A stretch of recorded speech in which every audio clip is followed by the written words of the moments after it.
Mesdames, Messieurs, bonsoir et bienvenue à votre émission magazine de développement rural plein champ.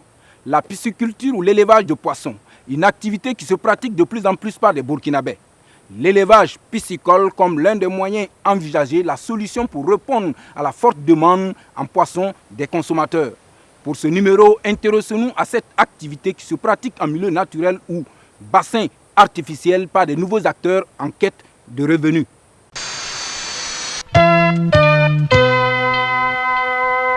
Loin de la mer et des eaux de pêche, les Burkinabés développent de plus en plus des initiatives pour produire localement du poisson.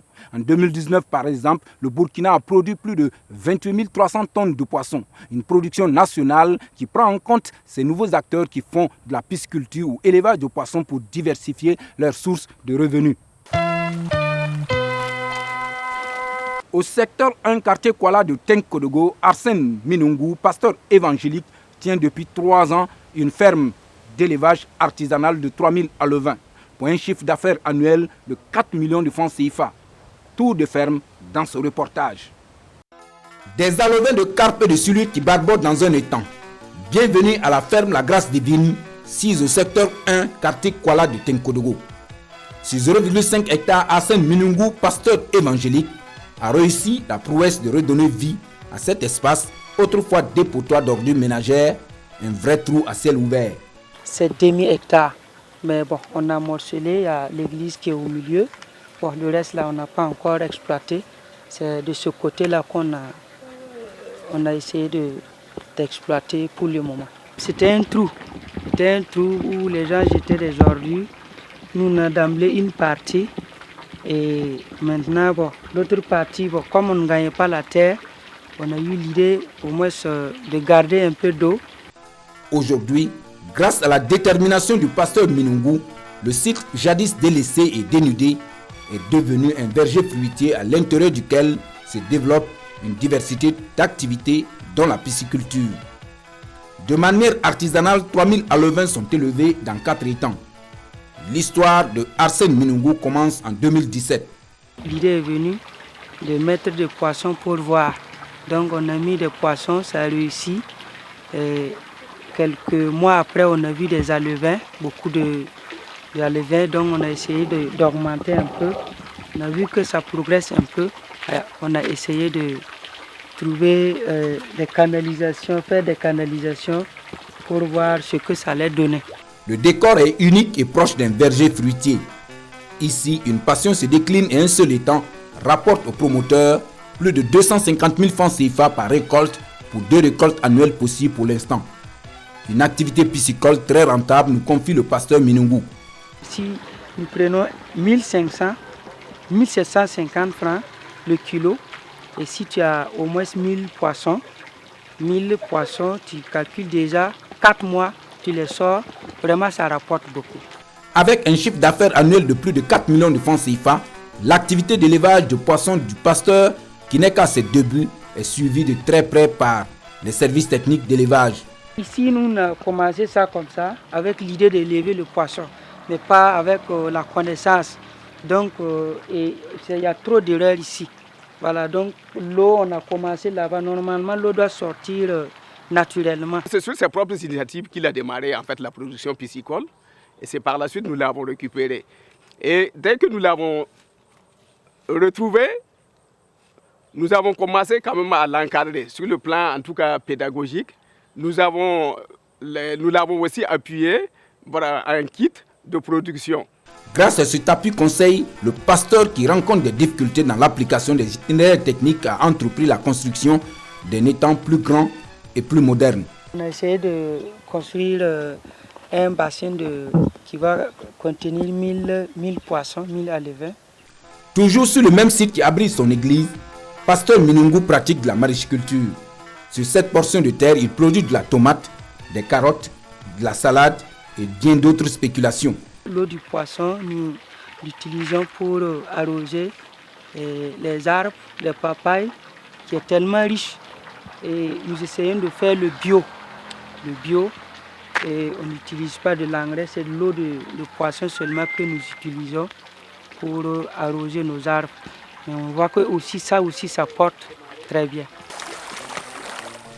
Un investissement personnel loin de cacher les difficultés que rencontre le pasteur Arsène Minungou, qui multiplie depuis 4 ans les démarches pour sécuriser ses installations qui lui ont coûté la somme de 50 millions de francs CFA. Dans la région du sud-ouest, Kouka Issa Kaboré lui dispose de 4 bassins pour une production annuelle de 2,5 tonnes de carpe et de silure. Et annuellement, notre pisciculteur se frotte les mains avec un bénéfice net de 3,5 millions de francs CFA. Suivez plutôt.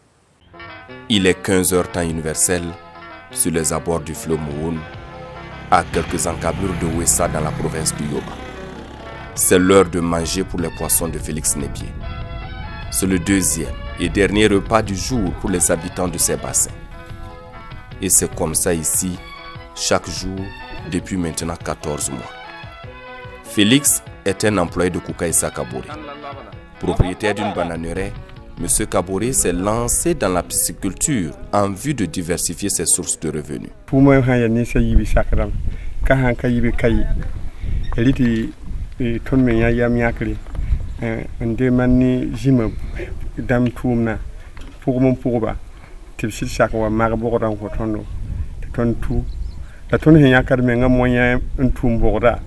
Avec les moyens de bord, il va donc se lancer dans la pisciculture sous les conseils avisés des agents des eaux et forêts. Petit à petit, et d'un seul bassin, aujourd'hui, l'entreprise en dispose 4 avec 2,5 tonnes de carpe et de silure mis sur le marché de la consommation chaque année.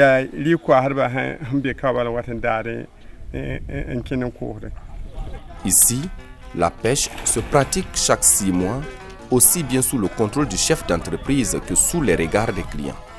Malgré un bénéfice annuel de plus de 3,5 millions de francs CFA, Kouka Issa Kaboré dit ne pas être satisfait des résultats.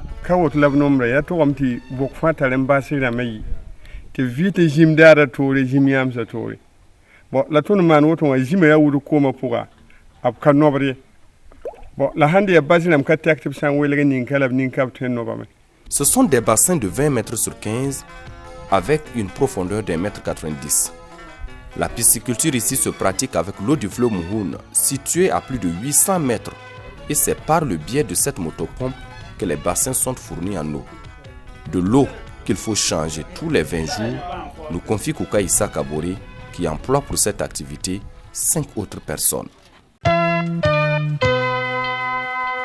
C'est un ambassadeur bien connu du grand public burkinabé. Ancien ministre du Plan et des Finances, il a été pendant 10 ans commissaire chargé des politiques économiques à l'UEMOA, l'Union économique monétaire ouest-africaine. Aujourd'hui, à la retraite, il exerce dans la pisciculture et c'est une reconversion bien réussie.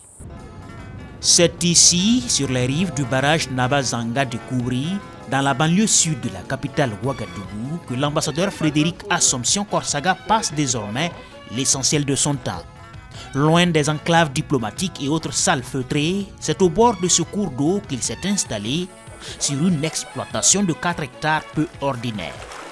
Et c'est surtout avec beaucoup d'enthousiasme et de passion qu'il tient cette ferme aquacole sur moins d'un demi-hectare. Là, vous avez actuellement près de 500 carpes qui seront en âge de vente après 6 mois. Donc, tous les matins, nous les nourrissons. Aujourd'hui, à la retraite, l'ambassadeur Korsaga tente à 68 ans une reconversion plutôt bien réussie. Il y a 3 semaines, j'ai déjà fait sortir 75 kilos, plus 85 kilos, et nous les sortons par l'eau. Pisciculteur désormais, c'est dans ces nouveaux habits d'aquaculteur qu'il nous propose une petite visite guidée. Ici, vous avez également des carpes et des silures, mais principalement des silures. Donc, ce sont des silures de petite taille. Donc, vous avez 2 bassins de tilapia et 3 bassins de carpe. Le métier d'aquaculteur, un métier complexe, fait de passion et surtout de respect pour la diversité d'espèces de poissons élevés dans ces étangs et bassins. Des infrastructures nécessaires, voire capitales, pour l'activité d'élevage de poissons. Dans cet autre étang sont en élevage naturel plus de 1000 poissons. Essentiellement des silures et des carpes sont élevés ici, avec plus de 3000 alevins. Un élevage semi-intensif de manière à faire 2 récoltes par an et le promoteur multiplie les approches et techniques pour minimiser les coûts de production. Ici, je ne suis pas obligé de les nourrir comme je fais dans les bassins parce qu'ils se nourrissent des planctons et tout ce qu'ils trouvent dans l'eau. Mais comment l'idée de développer des activités piscicoles à la retraite est née pour ce diplomate, plusieurs fois ministre et commissaire chargé des politiques économiques à l'UEMOA, l'Union économique et monétaire ouest-africaine, pendant 10 ans? L'idée est née lorsque j'étais ambassadeur à Bruxelles, où j'étais souvent invité à présider des rencontres sur l'agriculture et l'élevage. Et c'est là que j'ai constaté qu'au cours de ces grandes rencontres, l'idée qui est ressortie, c'est que l'élevage du tilapia est rentable. Aujourd'hui, et après un investissement de plus de 10 millions de francs CFA pour la construction et l'équipement de 6 bassins, d'un aire de repos et d'un forage à haut débit, l'ambassadeur Frédéric Assomption Korsaga a pu transformer en profondeur sa ferme après avoir mieux fait connaissance avec la filière dès les premiers moments de sa retraite. Il faut de l'eau de qualité. C'est pourquoi, en plus de l'eau du barrage, nous mettons en appoint l'eau de ce forage-là, qui fait 4 mètres cubes heure, et ça fonctionne sur la base du solaire. Il faut connaître la filière, connaître les composantes, et ensuite maintenant, une fois que le site est choisi, une fois que vous êtes sûr d'avoir l'eau, maintenant, vous passez aux autres étapes après avoir réalisé les infrastructures. La contrainte aujourd'hui, c'est les 2 A. Alevin, aliment. Alevin de qualité, aliment de qualité. Ces jours d'activité d'hygiène dans ces 2 bassins de production. Sambo Antoine Nana, l'ouvrier principal, se relaie avec Basile Iliboudo, un des 2 autres ouvriers de la ferme, sous les yeux interpellateurs du promoteur et du chef de zone d'appui technique de Koubri, Iné Koulibaly. Aujourd'hui, comme de manière cyclique, il est question de vider et de nettoyer les bassins après la récolte. Un travail sensible, surtout quand il y a encore quelques poissons dans l'eau. Nous sommes dans la phase de nettoyage de bassins en vue de réapprovisionner par des alevins. Pour cette phase expérimentale, le désormais chef d'entreprise piscicole dit avoir récolté moins d'1 tonne de poissons pour cette récolte. Une production de qualité destinée à la commercialisation. Et pour le président de la coopérative des pisciculteurs du centre, Ouagadougou qu'il est, c'est un pari plutôt bien réussi du côté de la vente. Dès que c'est annoncé, c'est pris. Donc, pour cela, il n'y a pas de crainte. Non, le marché est tellement insuffisant. Une fois que je récolte, je mets soit sur mon site, soit sur mon WhatsApp. On a une plateforme des aquaculteurs. Et là, aujourd'hui, on n'a pas un effort à faire pour écouler le poisson. Et comme il y a de la matière à vendre, l'ambassadeur Korsaga dit travailler depuis cette ferme à réduire à sa manière les importations de poissons qui se chiffrent en 2019 à plus de 123 200 tonnes de poissons. Pour être plus complet sur la production de poissons au Burkina, marquons un arrêt dans les différents barrages et autres plans d'eau pour parler de la pêche. Qu'elle soit en ligne ou en pirogue, l'activité de pêche de capture permet de prélever les différentes variétés de poissons. En 2019, la pêche burkinabé a permis une production nationale estimée à plus de 28 300 tonnes pour un besoin de consommation annuel estimé à plus de 150 000 tonnes. Barrage de Bapla dans la Bougouriba. Nous sommes dimanche et pour Suleiman Tougman, c'est jour de pêche. Il est environ 6 heures et le jeune pêcheur nous présente déjà sa plus belle prise de la matinée. Ce matin, à une virage, ce que j'ai gagné, ça peut arriver 5 kg, 10 kg, 20 kg comme ça. Ici, 88 pêcheurs à pirogue exploitent quotidiennement cette retenue d'eau pour des activités de pêche. Et depuis 2005, ce sont environ 18 tonnes de poissons de plusieurs espèces qui sortent de ce barrage. Les carpes qu'on appelle tilapia, tilapia ça veut dire dans tout Burkina, c'est ça seulement qu'on peut élever, qui peut grossir rapidement. Bon, ça aussi on trouve ça ici dans les barrages. Et puis il y a les ricotés, et puis le chili, il y en a beaucoup. Sortis de l'eau, les prises de jour sont vendues sur place. Et ici, le prix du kilogramme de poisson varie entre 750 et 1500 francs CFA en fonction du type de poisson et de la période de l'année. Ici, on nous donne les carpes à 1000 francs. Donc, je viens m'approvisionner pour la semaine ici. On paye le kilo ici à 500, 750, puisqu'il y a beaucoup de qualités de poissons. Des silures, des carpes et des capitaines, une diversité d'espèces sort chaque jour de ces parties de pêche. Ici, sur les berges du barrage de Samandeni, récemment ouvert et aujourd'hui zone de pêche par excellence, les pêcheurs viennent de partout. Des Burkinabés venant d'autres régions du pays, mais aussi des Maliens et des Ivoiriens sont là.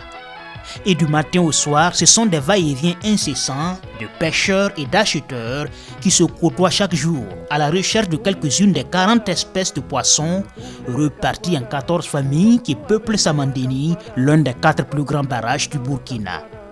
Un atout considérable pour l'économie nationale. Nous sommes à pratiquement une année de l'exploitation au niveau du barrage de Samandeni. Avec les données que nous avions pu recueillir au niveau des débarcadères que l'on a pu mettre en place tout autour du plan d'eau, on a pu enregistrer des statistiques de 910 tonnes environ de poissons qui ont été pêchés au barrage de Samandeni, à l'heure où nous vous parlons. Pour ce qui concerne le potentiel du barrage, elle est estimée de 918 tonnes à 1836 tonnes de poissons par an. Nous avons une activité qui génère beaucoup d'emplois, mais une activité qui connaît beaucoup de prédateurs. Une activité qui, si elle n'est pas organisée, ne peut pas nous fournir ce dont nous avons vraiment besoin dans le développement de l'aquaculture. Et selon les statistiques du ministère en charge des ressources halieutiques, environ 2000 permis de pêche ont déjà été délivrés avec des prix qui varient entre 8 000 et 35 000 francs CFA. Un peu plus d'un an après l'ouverture de ce barrage à la pêche, les permis de pêche officiels seuls ont rapporté au trésor public burkinabé plus de 23,5 millions de francs CFA. À côté des pêcheurs à pirogue, il y a ceux qui viennent tenter leur chance à la canne. La pêche en ligne, essentiellement pour se détendre. Nous venons ici parce que c'est une passion. Le fait de quitter la ville et de se retrouver au bord de l'eau. Je pense que sur 50 pêcheurs, si vous demandez, la moitié vous diront qu'ils sont venus déjà pour se récréer. Dans la pêche, ce qu'on gagne, c'est le loisir, c'est le plaisir. Voilà, donc le week-end, lorsqu'on a un peu de temps, on peut bien venir prendre un peu d'air. La pêche en ligne, plus qu'un divertissement, c'est une passion. Ici, sur le versant du Nakambé, ces pêcheurs attendent au bout de la maison pendant des heures, concentrés sur le bruit des vagues. Chaque mouvement du flotteur est une sensation, un espoir, mais il faut du temps, de la patience en toute sportivité. La production annuelle du Burkina est estimée aujourd'hui à plus de 28 300 tonnes de poissons. Et pourtant, la demande en consommation est forte. Rien qu'en 2019, le pays a importé plus de 123 200 tonnes de poissons pour des besoins de consommation. Certes, le potentiel hydrographique est limité, mais la tendance est aujourd'hui tournée vers l'aquaculture, notamment vers la pisciculture. Pour en parler, nous recevons M. Henri Zerbo, ingénieur des eaux et forêts, aujourd'hui directeur général des ressources halieutiques au ministère en charge des ressources animales et halieutiques. Bienvenue, vous êtes sur la partie entretien de cette émission magazine. Alors DG, on voit que les Burkinabés pratiquent de plus en plus l'élevage de poissons, appelé pisciculture. Alors comment vous expliquez ce regain d'intérêt? Merci de nous avoir invités à cette émission. L'engouement autour de la production piscicole peut s'expliquer par plusieurs situations et nées notamment avec l'augmentation de la population. Et si l'on regarde la consommation, actuellement on est à 7 kg par personne par an. Avec l'augmentation de la population, donc il y a un besoin de plus de production. qu'on n'arrive malheureusement pas à satisfaire parce qu'on importe encore les 4/5 de notre consommation. Deuxième situation, c'est que de plus en plus, les gens sont informés de ce que nous faisons. C'est-à-dire que les techniques que nous préconisons au niveau des services techniques, mais également au niveau de la télé, les gens voient effectivement ce qui se passe, ou sur l'Internet, et ça donne à cette activité. Donc, comme il y a un gap à combler, il y a l'engouement autour, les habitudes alimentaires aussi ont changé. DG, à combien d'acteurs on peut estimer aujourd'hui les Burkinabés qui s'adonnent à la pisciculture? On compte environ 200 qui sont dans nos fichiers. Mais il y a beaucoup d'autres. Chaque jour que Dieu fait, les gens nous appellent pour dire qu'ils ont déjà mis en place des infrastructures. Soit ils ont des problèmes, c'est pour ça qu'ils nous appellent, ou ils ont besoin d'appui, ou ils nous appellent. Mais ça, cela exclut ceux qui font l'aquaculture avec les enclos, parce que c'est des groupements. Si on doit compter ces gens, on est à facilement 2000 personnes. Mais les promoteurs privés individuels, c'est environ 200 sur nos listes. Mais je le dis encore, on n'a pas toute la liste. Et comment se porte cette filière-là aujourd'hui? La filière se porte assez bien. Je ne peux pas dire bien parce qu'on n'arrive pas à combler le gap qu'on a assez bien, en ce sens que de plus en plus, on arrive à produire le poisson. Beaucoup de gens s'intéressent à l'activité. Les statistiques de la FAO donnent, par exemple, il y a environ 30 ans, la consommation humaine issue de l'aquaculture était de moins de 10%. Mais aujourd'hui, la consommation humaine en produits halieutiques, l'aquaculture représente plus de 50% à l'heure actuelle, depuis 2018 d'ailleurs, et c'est en train de croître. Donc il y a de l'avenir pour l'aquaculture et au niveau mondial, et il y en a également au niveau du Burkina. La production aquacole, alors est-ce qu'une alternative pour faire face à la demande croissante des Burkinabés en poisson? Oui, je pense sans hésiter que on est limité actuellement par la pêche de capture. De plus en plus, on exploite au maximum les cours et les plans d'eau. Et où on peut intensifier, c'est vraiment au niveau de l'aquaculture, où on peut élever et combler le gap. Parce que sur de petites superficies, on peut vraiment produire beaucoup. Comme vous voyez un peu au niveau de ce centre, vous voyez les petits bacs, on peut produire beaucoup au mètre cube. Et pour la pêche de capture, les limites objectives, parce qu'il y a environ 30 000 pêcheurs qui œuvrent sur ces différents plans d'eau, et on arrive à une limite parce que c'est aussi ouvert. Les gens y vont pour pêcher. Et c'est important qu'on puisse donc élever, amener les gens de plus en plus à élever pour combler le gap. Aujourd'hui, quelles sont les conditions qu'il faut remplir pour être un bon pisciculteur? Pour nous, d'abord, pour aller dans la pisciculture, il faut d'avoir un bon plan d'affaires. Il faut faire le plan d'affaires, ça veut dire que vous savez les investissements que vous allez faire et au bout du compte, comment vous allez vous en sortir avec les marchés, avec tout ce qu'il y a comme infrastructure que vous choisissez pour pouvoir adapter à la production que vous voulez faire. Deuxième chose, approcher les services justement et techniques, que ce soit au niveau central, mais surtout au niveau régional, et au niveau déconcentré en tout cas, pour pouvoir avoir les informations sur la conduite de l'aquaculture. Donc on peut donner quelques informations là-dessus. Mais au-delà de tout ça, il faut de bons techniciens au niveau de la ferme pour conduire le processus. Parce que l'itinéraire technique, si vous ne suivez pas, mais vous ne pouvez pas aboutir.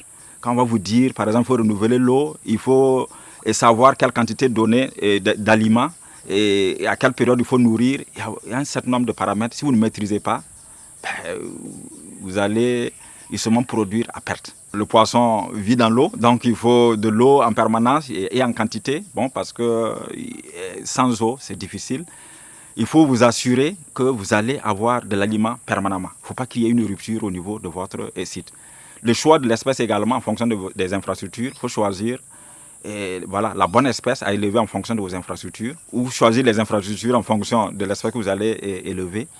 Et il y a la qualité. Et là, nous, on appuie justement les acteurs à avoir les souches performantes qui vont croître rapidement. Oui. DG, est-ce que vous êtes confiant pour l'avenir de la pisciculture, de l'élevage du poisson au Burkina? Pour terminer. Moi, je suis convaincu. Il y a un certain nombre de choses à lever Quand on regarde au niveau mondial, quand on regarde au niveau de la sous-région, quand on regarde l'engouement pour le poisson, moi j'y crois avec l'engouement de ces dernières années et on ne voudrait pas justement que les gens fassent beaucoup de déficits pour abandonner parce qu'on souhaite qu'ils continuent et c'est pour ça que l'État accompagne avec les moyens de bord, le gouvernement en tout cas. Nos budgets vraiment ont augmenté ces dernières années au niveau du domaine, mais ce n'est pas encore suffisant. L'État est en train de vouloir mettre en place un guichet spécifique au niveau du Fonds de développement de l'élevage pour financer. Le processus est en cours, il y a des actions déjà dans chacun de ces domaines et on espère qu'il y aura toujours un accompagnement des partenaires techniques et financiers. Moi j'y crois fermement avec cette évolution, surtout que notre poisson ne suffit pas. Seulement 1/5 de notre consommation. Donc il y a encore beaucoup à faire. Déjà, je vous remercie. Je vous remercie également. Mesdames, Messieurs, on s'arrête ici pour ce numéro de votre émission Magazine de développement rural Plein Champ. Merci de nous avoir suivis et à très bientôt sur la RTB.